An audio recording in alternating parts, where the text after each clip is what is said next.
We are all tied up like a hostage somewhere in the world who needs help. 1-1.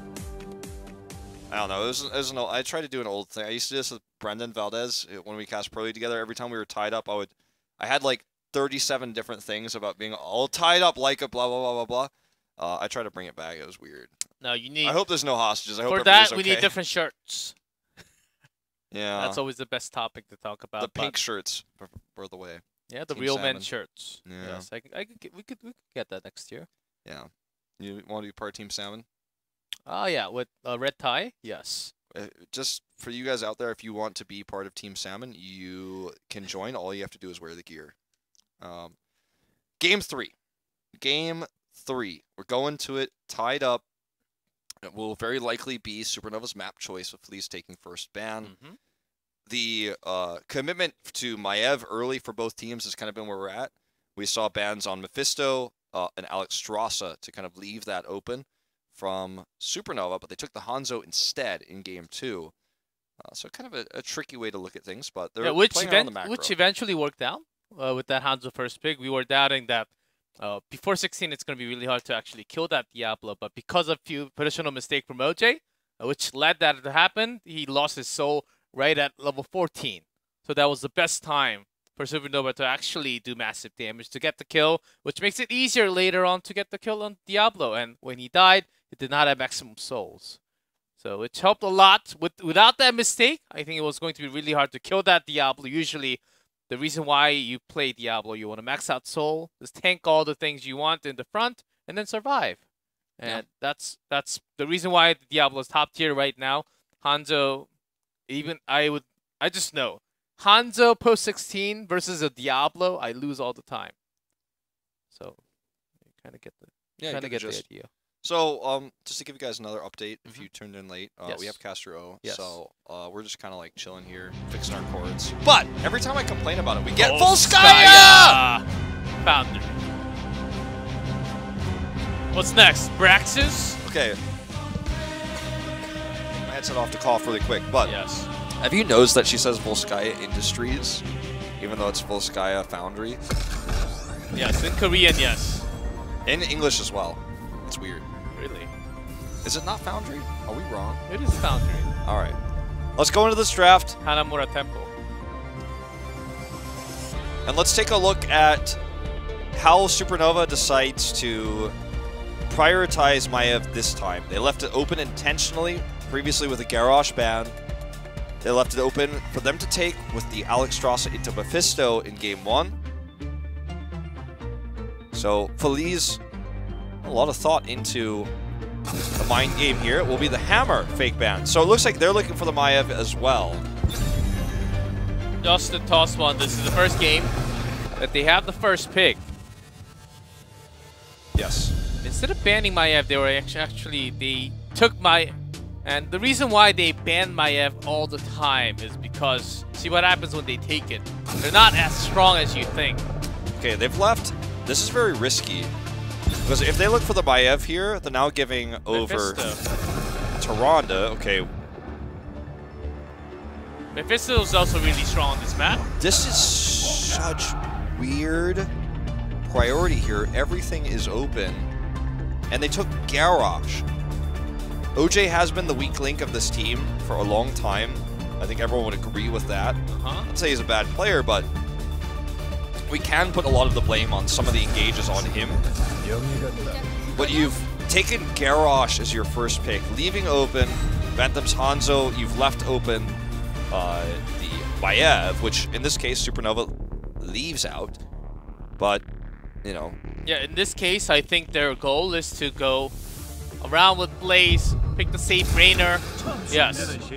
And they want to go for that comfort pick, where they have lots of sustain, lots of safety tools with that Rainer, having Into the Fray, Bunker, and all that peel. But Ero's already taken, so Blaze ban seems like the easiest one for Supernova. Yeah. And now Feliz is in trouble. They have set this up with that Garrosh first pick. Exactly. If you had taken Rainer first, taken Garrosh Deckard. Even Deckard first. Yeah. Anything. You have pigeonholed yourself in draft. Well, Supernova was smart enough to actually find that really early on and then picked it well before that happening. So now we don't know what Hanatan will end up with. Will he look for a favorable matchup against Sorel? Will he look for macro with the Dahaka? That's the question. Because in terms of team fighting, the ideal here is absolutely the Blaze. And it's just too late. Hanatan did go for a few Zeratul. That's true. So that's an option now. And with Alex Straza, may actually be a good tool. Could also look for the Leoric. It's a bit of a weird pick for Volskaya. Doesn't have a lot of setups for good entombs on this map. The control points are usually quite large. I mean, not usually, they always are quite large, so it's hard to have like a choke to fight around. Gotta find out what the answer is now. Li Ming, once again, and they don't know. They don't have a plan. They look for the favorable range matchup with Thrall. Very risky. Very risky, and I think that looking back at the Garrosh pick, they know that they put themselves in this position, and they know this is not the draft they wanted. And when Thrall wants to burst, along with Li Ming, with the Calamity, Junkrat will be the tool to actually cancel all that, because all they have to do is poke. When they roll, Anubarak buys all the time in the front line, Hanzo Junkrat poking all day long. Yeah, this is not looking good for Feliz. They have the opportunity to pick Wave of Force again, but I think they'll go with the Disintegrate. When you have Deckard Li Ming, there's just so much potential for, you know, a triple kill from Li Ming and just exploding. But when you take Disintegrate because they have Anubarak on the other side, you've removed that potential. Then you have to wonder why you're playing Li Ming at all. It starts to feel like a hero pool problem. It will be Aimer's Li Ming this time. So maybe that's not really the reason, but I sure feel like Supernova got the better end of the trade here, especially given that they're playing... Literally look at these 5 heroes, and I will tell you that they are the 5 heroes each one of these players would want to play most given any option. Minus Kirisaka, who'd probably rather play Dahaka. But otherwise, like, everyone's playing their comfort hero, everyone's playing their best hero, and it's a solid draft that works well together. When Supernova dives in, they don't really have anyone like the Karazim to have that kill picking potential, but still, Nubarak and Irel, they still do a lot of damage. Do they need to be careful in this game? Even with Hanatan, there's less of appeal. And when Garrosh is away from you, you should always be close to Garrosh, just in case. Interesting choice to lane swap here. This is something that Genji has shown us. If you lane swap here and Feliz responds incorrectly, you win the healing cap every time. But actually, Feliz rotated. They saw this coming a mile away. Genji did this first. And so, Feliz does not fall for it. Yeah, basically the rule for the solo lane goes to the lane that's further apart from the mid lane. The top middle is actually a little closer, that's why they actually go to the bottom. Yeah. That's the rule. You don't actually have to go to the top lane all the time. Yes. Usually, teams still do on this map, but Genji figured out that if you do that, and the enemy team lane swaps you, you lose the matchup and you lose control of the healing cap. So, exactly. So both reasons apply here, and that's why the meta has changed, but Supernova will control this camp because Feliz decided to instead take the turret camp, which actually doesn't really equate to the same value, especially when we're talking about Deckard Cain, you know, and Alex Strasser here. Having that extra sustain is going to make the DPS practically immortal. It's a bad matchup for Yrel in the bot lane, so that's going well for Feliz. And that's what allowed them so much safety to grab that turret camp, but Supernova does the same. Nothing crazy with the 4 talents, but okay, Bentham goes for that distraction, and like the one that Rich picks all the time, it's for that long fight, getting that extra range. Yeah. It's actually not, there's no real reason to go for the level 4 here. That you're not looking. The way the camps work on this map is not. Like the hitboxes on all of them are like really small, and sure you can.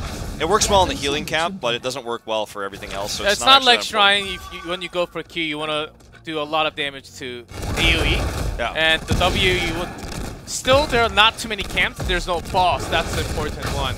So rather, you would do more damage to the heroes directly. Yes. That's the reason why we see this 4 talent instead. You're on Volskaya only. Yes, and you know, we've seen it occasionally on Spider, but it's pretty much a Volskaya exclusive at this point. That was before Hanzo was fully optimized too back in the day. There's a lot of difficulty to use Scatter Arrow on these points as well in terms of hero fights. So Liu's set up these potions so that OJ is basically immortal at the front line here. Though we know that Supernova has the healing pulse. And they can commit to a bigger fight. Look, Junkrat's not even here. They're just going to hold this at 0. Kirisaku's just keeping it contested while Junkrat does extra soak. They may actually have to commit to this healing pulse, though, when he rotates down. But look at how much they've done. He prepped the wave. He's got that top lane pushing. Probably destroyed all the getting the cannon because they want to hit 7th first. Yes. And having that 7th first with Hanzo has a lot of burst, a lot more potential damage with the W's. Scatter, so much more powerful, so they take it back. Yeah, that was a nice orb at max range. They do take it, well, they're trying to take it back. There's the healing pulse. Yeah, but they still have the Dragon Feet, so that's only number 1. They need to get the flip here. They finally will get that flip. Top push continues, you know, and that's an issue. Not only do they get 7 first from that, but they're continuing to do damage. The longer this goes on, if Feliz doesn't flip, it's going to be bad. Those coming through. Dragon Queen still available. Here it is. Alexstrasza moving in. Nice route here. That was really well placed by Liu, but it's not going to be enough. Yeah, and Nochat still holds the turret. When Feliz actually dropped it when they were trying to engage in, there was not enough focusing damage. When Aimer was just way too far away, and they do make the switch and do on the Rainer, okay? That placement of that concussive mine is so threatening. OJ might find himself on the wrong end of it. Turret placed. Look at Bentham. Great angle here to do massive damage to Aimer. That extra range, you can see it at work. He has to teleport away. Nice toss here. But look at that. Charging right underneath OJ armor. Or no, he's dead. And that's going to be the first Tree Glaive going over to Supernova. Plus all the top push they had before. So that's already destroyed wall on top, and they're going to get massive value from this Protector. I mean, this thing is beefy ever since its buff months ago. It does so much damage to heroes as well. Dudu is playing with fire here with this mini wave. Actually, could have died if there were any minions to kill. Get that extra range. Or minions to auto, I should say. Yeah, wall's already down. You can just bullet, spread fire on this fort, which will be going down very soon. And first Protector doing so much if you can get... Even if you just open... Oh? I don't know what happened here. Bad I guess rotation. Hanzo just got caught in the rotation. Bentham just not having vision there. You would think he would have had vision, though. Look at this wave. I mean, he was pushing mid. I don't know what occurred. He must have, like, natural agility'd into the Groundbreaker or something. That's weird. We'll never know the truth about what happened. But if you go to playxp.com, yes, you would know what happened exactly. That's true. So with 10, they can grab another healing pulse. Very easy. Similarly to previous time, Feliz is just going to take their turret camp, but it's not going to be worth it. This time it's more reasonable because they couldn't actually contest this out 10, no way. No way a guy in the chat called Jose who thinks he could have fought that. No way, Jose. Man, that's not happening. Calm down, Jose. Not happening. And Thrall's actually trying to contest for the turret. There's the arrow. They want to get a kill onto Thrall. Okay, Kirisaku's there for the peel. Perfect scatters over. And also perfect timing right before he had Sundering. That wouldn't have worked if Sundering was up. Dudu is so much trouble. Oh. Gets the potions at least. Actually dodges that. But he's stunned. He's down. That extra range from Bentham is making a huge difference. He even wants to go in, but there are no minions here. He's taunted and hit by that fort. Turrets placed really well behind this wall. But the fight is already over. Supernova has taken this fight. And they still have the healing pulse. Yes. And the Dragon Queen was just for fashion there from Alex.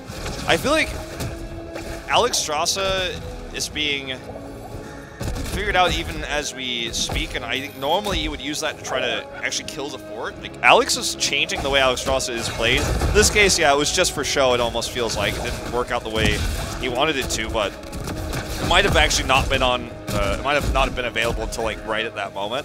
But they've been using this, even on Sky Temple, to push down forts.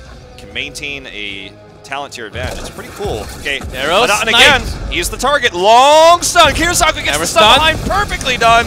Goodbye, Thrall. Walked all the way around to make sure he had the maximum displacement range there. Wow. Calculated. Perfect hammer into the burrow charge. CC's connecting perfectly together. That was some teamwork from Supernova. And look at that, with Leaving on top, they have this wave. And they can pressure so much more. The bottom one, and then they will have the control point at top very soon. Of course, that camp is pushing, but Irel will be clearing up the mid lane and then going up to the top very soon. So no problem for Supernova.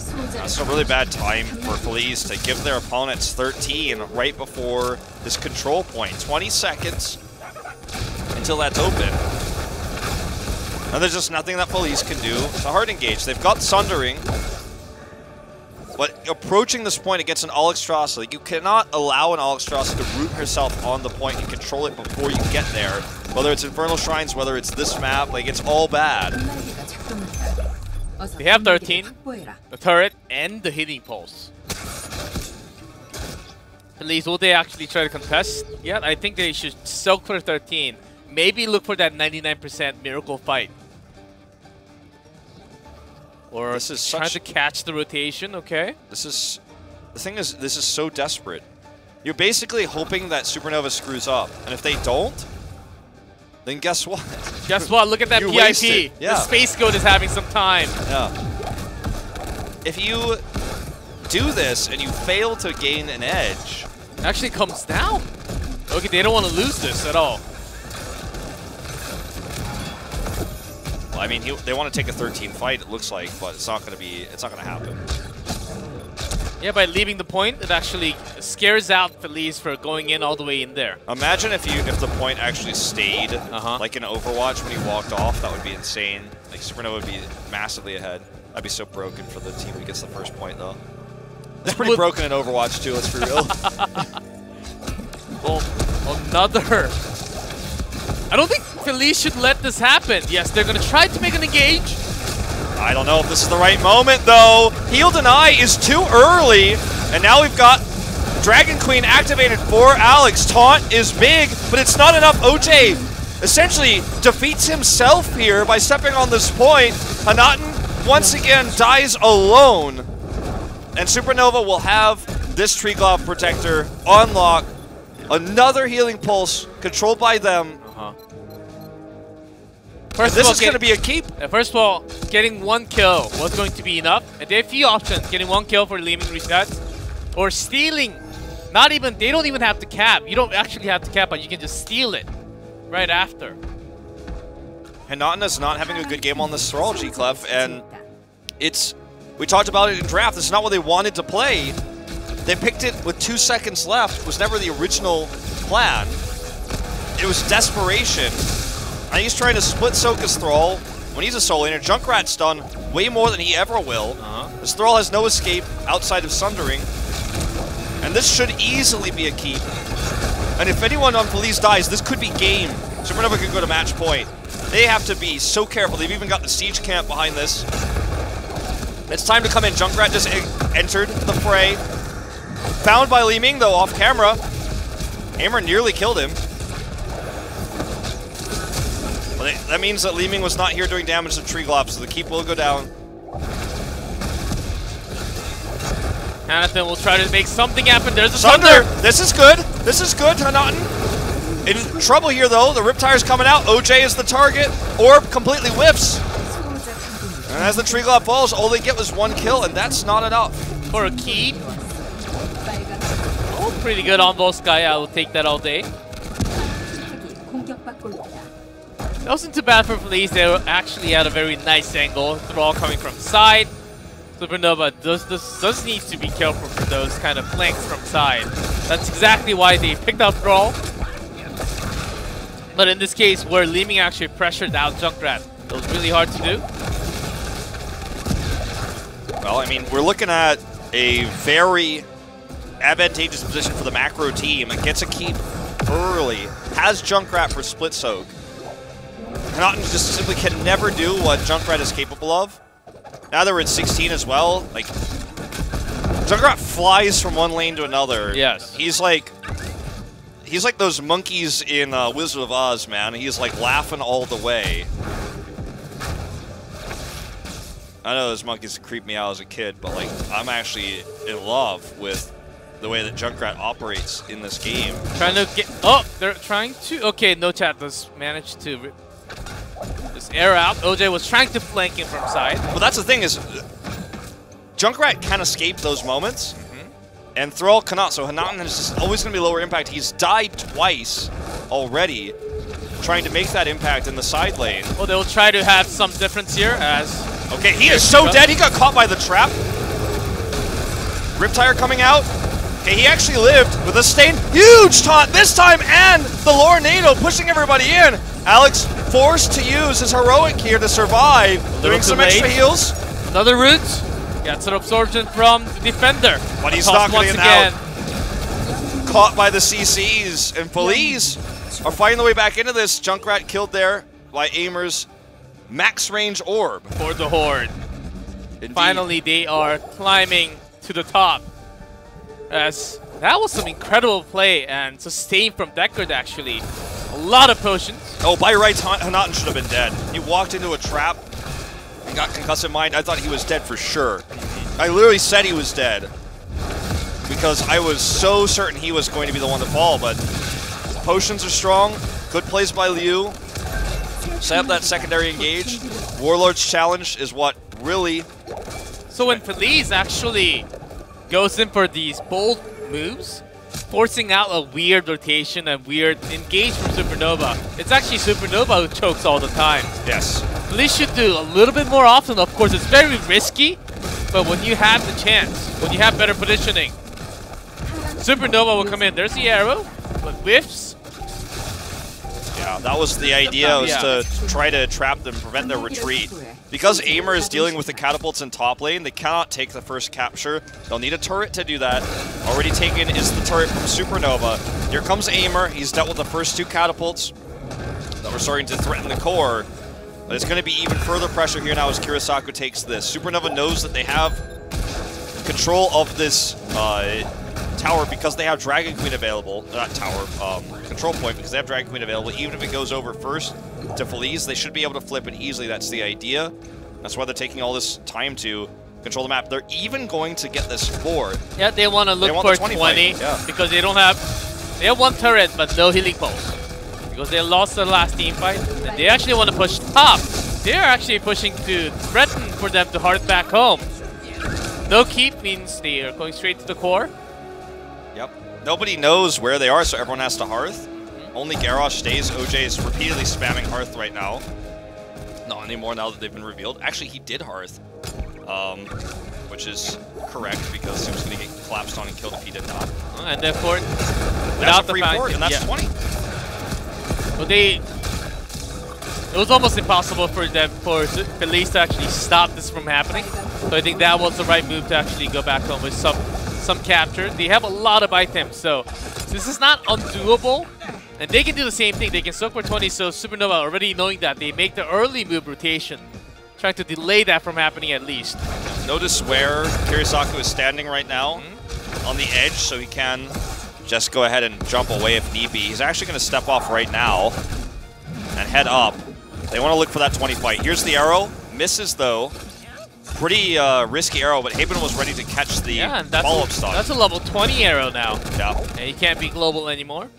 They just retreat. They're going to give the healing pulse and look to control this. Unfortunately, because Kirisaku wasn't standing on this, they're actually significantly behind at 69 to 53. If he was staying the whole time, they'd probably be hitting 70 right about now. So this is really unfortunate. And now Feliz has an opportunity to win this game with this fight. 20 versus 20, anything happens. The winner of this fight takes the Protector. Two turrets, two healing pulse for Feliz. Yeah. That's a lot of saving tools for them. So this is it. This is the fight right here, right now. It's going to decide who's going to match point. OJ leads the charge. Turret placed. It's going to be a trade here. Okay, Dragon Queen's already up. OJ is going to try to sit out this Riptire. That is exactly what he does. Takes a lot of damage, though. They drop down a lot. Second healing pulse already down. Okay, but once that Dragon expires, they can look for the engage. Problem is the arrow's up in 5. Dude cannot die here. He's so low. Going to be looking for the heroic here. Alex popping it up here. Leeming body block, and they're stuck! Aimer's dead! There's no more Leeming. That was no synergy because she was cocooned. This entire time, dude was trying to do what he can with the Ray as a Rainer. Hanzo goes down to the other side. Alex just uses his heroic to teleport to the other side of the map. Wing buffets them back in, and that is going to be the full wipe. That is going to be GG. Supernova with the extra healing there. Dragon Queen, so powerful in that fight. The body blocks were real, and that's it. Liu doing his best Mary Day impression, the walk away as Deckard Cain as everyone else is dead, but this Tree God Protector will just march to the core. And that's how Supernova brings us to a Game 4 where they have one map away from making history, avoiding that Crucible. Just going to break this wall and walk straight to the core. Yes, we don't need to have that. There's a cocoon once again, which was the key point, winning that team fight. Hampton came from the side, had Grace Sunder, but no Leeming. Leeming was in that cocoon when there's no Disintegrate to break that cocoon. But everyone's focused trying to have a great setup for a team fight. Leeming's not there. They need the extra burst that was just not available. Final team fight win will go to Supernova, and they're on a match point. Haben has had such a great night. He first played the Garrosh Game 1. Played a Nubarak back-to-back, has made such a big impact in these fights. And you can see that as everyone else stands up, cheers, is communicating, smiling. He's the one who sighs relief. I think for Haben, as someone who, we've been watching and casting Haben's games all season long. He's such an emotional player, and I think he always feels the responsibility of, if they lose, it's on him. But he is absolutely showing up to play tonight. Yeah, look at the damage of Leeming once again. That's also because she was only getting one single kill. Yeah. 3 helps with the assist, but look at the damage onto Garrosh, Alexstrasza. It's about the same damage. Yeah. It's crazy that he's just been so low impact. Hadon has the most damage, but he has 4 deaths, 2 of which were in solo lane kills. And he realistically almost died a third time there on that team fight around the healing pulse when he was stepped on the trap because he was so far forward. He's having a rough night. Thrall was not the hero he wanted to play with this composition. He tried to make it work, still maximize damage, but wasn't able to ever have the same impact that a Junkrat would have on this super big map. Yeah, let's just have a slow replay of that final team fight when Feliz, they were holding 2 healing pulse, 2 turrets, but they were just diving in. OJ was saying, we have a lot more tools. I'm just going to dive in and take all the damage because I'm Garrosh. Well, that stupid Horde was taking too much. Actually, forcing out 2 heals, 2 healing pulse. And when the Dragon heals popped, Yeah. That's even better. That's even better than a healing pulse. Oh, yeah. Healing pulse is, really good, but, the best sustain healer in the game at, infinity range, plus also being invulnerable from the sky. Alexstrasza has a lot to say about that. Oh, yes. Then he popped down on the left side of the fight to secure the last few kills, wing buffeted them back in. Because you can kind of use that not only as an escape, but you give sustain healing, you could do a little bit of damage, but you can use it to teleport to another location. And he came down as Dragon Queen, so was then able to just knock them over. Yeah, it's like you can actually do that when you're winning team fights super big, kind of like a semi-gust from Falstad. But only when you're winning really hard. Yes. Yes, do not try that at home too many times. You will just come down on the left side and then be die. killed. Dragon Queen is not like the Dragon Knight where when it dies you pop out. No, you don't pop out. You pop out in the Hall of Storms. You come down really safely and then turn into Alexstrasza again. And yeah, only when you're winning really hard. And really great focusing. They had Cocoon set up. And the conveyor belt was going to the left. Pretty nice arrow to have that stun. And Leeming was dead right after Nubarak focusing her. When you lose Leeming, even if you have Raynor, oh, it was a really tough fight for them. So we have Alex Strauss in the game. She's a dragon. She transforms her dragon, so it fixes the whole like Ridley size problem. Where she's like, it's like, wow, could she be in the game? She's really that big. Well, she can become a dragon, so it's cool. We got Chromie. She's really small. She doesn't actually transform into a dragon. She has the dragon blast that comes down. But how do we get Deathwing into the game? Like, how does Deathwing transform into a dragon? That's a good question. Does he like, I don't know, like, does he turn into a dragon when he dies, and then he like becomes a dragon, and it's like on a cooldown? I don't know. I mean, he's Deathwing, so like he dies and gets wings. I don't know. What's his heroic though? I don't know. I actually don't really know much about Deathwing. All I know about removes all the heroes when he spawned into the map. Yeah, like he like destroys all the heroes, and then the person at home discards their hand. It's pretty weird. It's wild, man. It's crazy.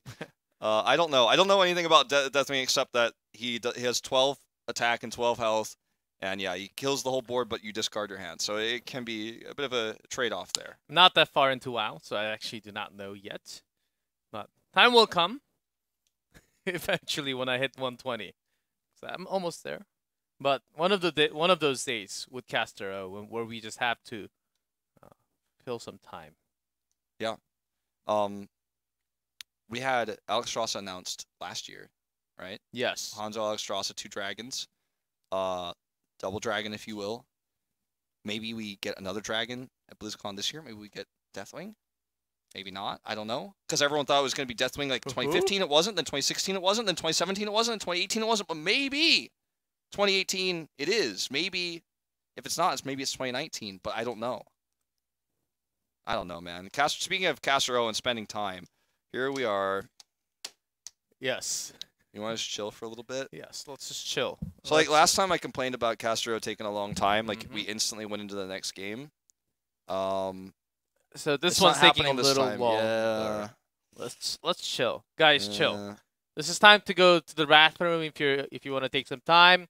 I think that might have actually been what happened, given how many people got up on the side of Supernova after that game. Like, people were standing up going somewhere, so maybe they actually went to the bathroom. Maybe we're putting all the blame on Caster O when it's not his fault. Aha! We're back in Towers of Doom Game 4. Towers of Doom. Map pick of Supernova.